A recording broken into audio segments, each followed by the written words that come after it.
আমরা বেগমগঞ্জে আমাদের সাবেক মন্ত্রী মাননীয় সংসদ সদস্য বিএনপির ভাইস চেয়ারম্যান বরকতুল্লাহ বুলুর নেতৃত্বে মাদক বিরোধী অভিযান দীর্ঘদিন থেকে চালু করছি। 5 তারিখের পর থেকে আমরা ইতিমধ্যে অনেক সফলতা এসেছি। কিছুদিন পূর্বে বেগমগঞ্জ পুলিশ এবং জেলা পুলিশের সহযোগিতা এবং ওনারাই 80,000 পিস মাদক বিশেষ করে ইয়াবা ট্যাবলেট ধরেছে, তার জন্য আমরা ধন্যবাদ জানাচ্ছি ও কৃতজ্ঞতা জানাচ্ছি। আমি নিজেও প্রায় আধা কেজি এই 2 মাস আগে 3 মাস আগে আধা কেজি গাঁজা ধরে পুলিশের হাতে সোপর্দ করেছি এবং ইয়াবা ধরে গাড়ি ধরে সোপর্দ করেছি।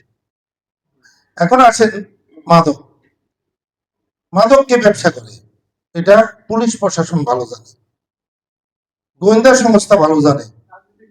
এখানে আমি বলতেছি, এখানে মাদক নিয়ন্ত্রণ অধিদপ্তরের কর্মকর্তারা আছেন, ওনারাও ভালো জানেন, আমরা তো জানি। এখন এটা কিভাবে নির্মূল সম্ভব?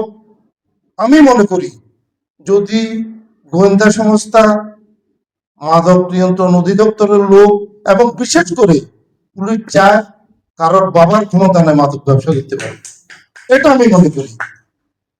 আসেন এখন সহযোগিতা আমাদের নিতে হবে, আমরা সহযোগিতা করি কিনা সেটা দেখেন। আমরা যদি সহযোগিতা না করি, রাজনৈতিক নেতৃবৃন্দ অথবা সমাজে যারা সমাজ সেবামূলক কাজ করে, তাহলে তাদের দোষ দিতে পারবেন। সবাই শুধু রাজনৈতিক নেতাদের, একজন দেখলাম রাজনৈতিক নেতার কথা বলতেছে, দোষ দিতেছে। সাংবাদিক ভাইদের কি কাজ? কারা সমাজে অস্ত্র ব্যবসায়ী, মাদক ব্যবসায়ী,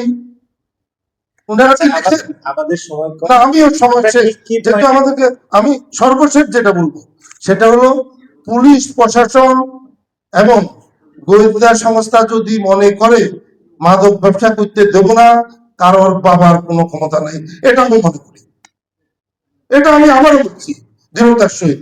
যদি যেহেতু আপনাদেরকে তো অনেক ক্ষমতা দিতে, আগের সরকার আর এখনকার সরকার এক না, আপনারা যারা ক্ষমতা আছে তারা যদি এটার সাথে সম্পৃক্ত থাকে তাদের কথা বলেন, তাদেরকে আইনের আওতায় নেন, অসুবিধা কোথায়? আর যেটা বলছে যে আমাদের জাগালিয়া ভাই একটা কথা বলছে, আগে চোর ডাকাতের লিস্ট ছবি সহ থানায় থাকতো, আমরা দেখছি। আমাদেরকে রাজনৈতিক নেতা ধরিনি, ছবি উঠাই আমরাও নাকি কি? এখন এসব কোথায়? এখন সব সাধু হয়ে গেছে। একটা গ্রামের কথা আছে, ইচ্ছা করলে উপায় হয়, ইচ্ছা থাকতে হবে। এটা আমি মনে করি, তাহলে সম্ভব হবে এসব থেকে পরিত্রাণ পাওয়া। সবাইকে ধন্যবাদ। বাংলাদেশ।